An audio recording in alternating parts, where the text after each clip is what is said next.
I'm so hurt right now, and I just need to vent. Last February, I ended my 8.5-year relationship in the most dramatic way. I kicked my boyfriend out of the house at 11 p.m. after discovering yet another betrayal. Welcome to X by X Confessions. This is the story of one of the hardest nights of my life. The moment I discovered the man I loved, my partner of 7 years, had been unfaithful. It's a raw, emotional journey through betrayal, heartbreak, and the chaos of everything falling apart when the truth came to light. If you've ever been blindsided by someone you trusted, share your thoughts or experiences in the comments below. I'd love to hear how you navigated it. And while you're here, don't forget to smash that like button, subscribe to the channel, and hit the bell so you never miss another confession. Here's the story. I'm a 40-year-old woman and my ex-boyfriend is 37. We were together for 8.5 years, and this February, I found out for the third time that he was texting other guys. This time, he even told one of them he loved him. That's what broke me completely. Yeah, you read that right. The third time. I know, I should have ended it the first time. But back then, I believed him when he said the texts were just for fun and that he didn't actually need that. I brushed it off like an idiot. When it happened again a couple of years later, I should have left, but I didn't. Instead, I tried to make it work. I even offered to open up the relationship so he could explore. I thought, if this is what he needs, maybe I can handle it out of love. But he said no. He promised me he'd talk to me if he ever felt that way again. Spoiler, he didn't. By the time I found out again in February, I was completely drained. That night, he picked me up from work, and I stayed up late working on a D&D campaign for him and his son. My tablet was dying, so I used his to finish writing. I sent myself some notes via text and noticed something strange. A conversation was already open. At first, it looked innocent. The person he was texting said they'd been in an accident, so I kept reading, thinking it might be someone we knew. That's when I saw it. "I love you, babe," sent by my boyfriend. My heart shattered. I didn't even think. I copied the number and texted the guy myself. I told him, "Thanks for being the last straw. Congrats on being the other woman, or man, I guess. He's all yours now. Good luck." Of course, I didn't get a reply. Then I texted my boyfriend, yes, while he was upstairs in bed, telling him I read everything, and we were done. He deleted the messages, I saw them disappear in real time, and came downstairs. His only words? Yeah, I lied. I lost it. I told him to pack his things, take his dog, and leave. That was it. I drank way too much that night and passed out. The next week was a blur. I didn't tell anyone at first because I couldn't process it myself. Eventually, I told my mom and sisters because I needed someone to talk to. Even now, it hurts so much. I feel like I lost my whole heart, and meanwhile, he's out there living his best life. I kept in touch with him for a while because, stupid me, I was still hoping we could fix things, but he killed any love I had for him. Looking back, I see all the signs I ignored. My gut told me something was wrong, but I brushed it off every time. I should have left years ago. I still believe he never physically cheated.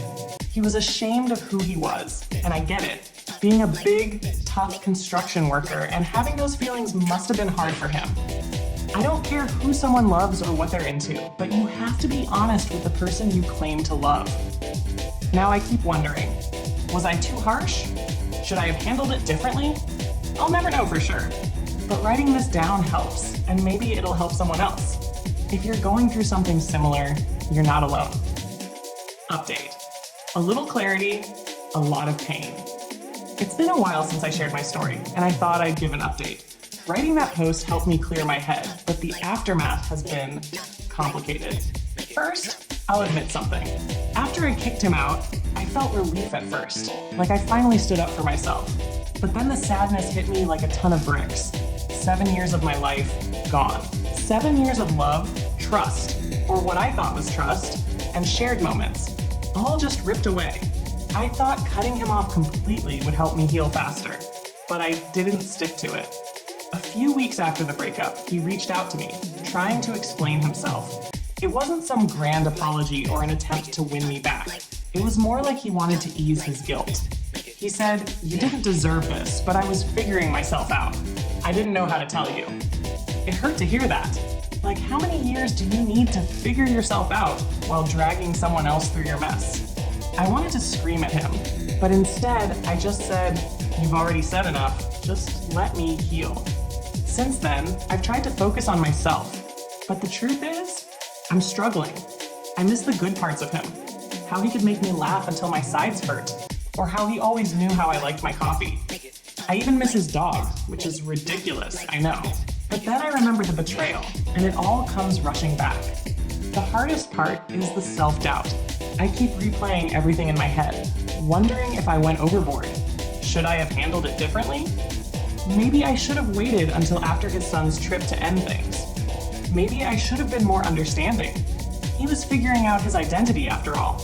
But then I remind myself, I didn't force him to lie or keep secrets. That was all on him. One thing I've learned is that healing isn't a straight line. Some days I feel strong, like I can take on the world, and other days I feel like I'm drowning in what-ifs and regrets. But I've started therapy, which has been a lifesaver. My therapist reminded me that it's okay to feel both hurt and angry. It's okay to grieve the life I thought I had. For anyone wondering, no, we haven't spoken since that last message. And honestly, I think that's for the best. I need space to figure out who I am without him, just like he needed to figure out who he was. If you're going through something similar, let me just say this. It's okay to miss someone who hurt you. It's okay to feel like a mess. But don't let those feelings stop you from moving forward. You deserve better than betrayal, and you deserve a love that's honest. Final update. It's been 7 months since everything fell apart, and I can finally say I feel lighter. Not healed, not completely over it, but lighter. The kind of lighter that comes when you finally let go of something that was weighing you down. After I wrote my last update, I made a promise to myself. No more looking back. No more rereading old texts. No more wondering what he's doing. And no more hoping he'd magically become the person I thought he was. And honestly, that decision saved me. These last few months haven't been easy. There were nights when the loneliness felt unbearable, and I'd catch myself thinking, was it really that bad? Did I make the right choice? But every time that thought crept in, I'd remind myself, yes, it was that bad. Yes, you made the right choice. I may have loved him, but I deserve more than being someone's backup plan while they figure themselves out. I threw myself into things that made me happy. I started hiking again, something I hadn't done in years. I finished the D&D campaign I'd been writing. Yes, the same one I was working on that night. I ran it for a new group of friends and they loved it. I even adopted a dog, something I always wanted to do but never had the space for with my ex's dog around. Her name is Luna, and she's been the best kind of distraction. Therapy has also been a game changer. My therapist helped me unpack not just the pain from this breakup, but also why I stayed so long when the red flags were impossible to ignore. Turns out, a big part of me thought I could fix him or love him enough to fill whatever he was missing. I realize now that it's not my job to fix anyone but myself. As for him, I haven't spoken to him since that last message, and I don't plan to. I heard through a mutual friend that he's still exploring his identity and has started dating someone new. At first, that stung. I won't lie, but now, I just hope he's honest with them in a way he couldn't be with me. If I'm being real, I don't hate him anymore. I don't forgive him, but I don't hate him. Holding on to that anger was only hurting me. Letting it go doesn't mean what he did was okay. It just means I refuse to let it control me anymore. The biggest thing I've learned through all of this is that healing isn't about getting over someone. It's about getting back to yourself. I spent so much of those 7 years bending, compromising, and giving until there was nothing left for me. Now, I'm finally learning what it means to put myself first. So, to anyone reading this who's in the thick of it, wondering if it ever gets better, it does. It's messy, it's painful, and it takes time, but it does get better, and you'll come out of it stronger than you ever thought possible. I'm not fully healed, but I'm finally looking forward instead of back, and that for me is everything. Stay strong, friends. You've got this. And that's it for this confession. Thank you so much for watching and for being part of the X by X Confessions community. I love hearing your thoughts and seeing the conversations that happen in the comments. It really makes all of this worth it. If you enjoyed the video, don't forget to smash that like button to let me know. And if you haven't already, make sure to subscribe to the channel and hit the bell icon so you'll get a notification every time a new confession drops. Trust me, you won't want to miss what's coming next. Until next time, take care, and I'll see you in the next one.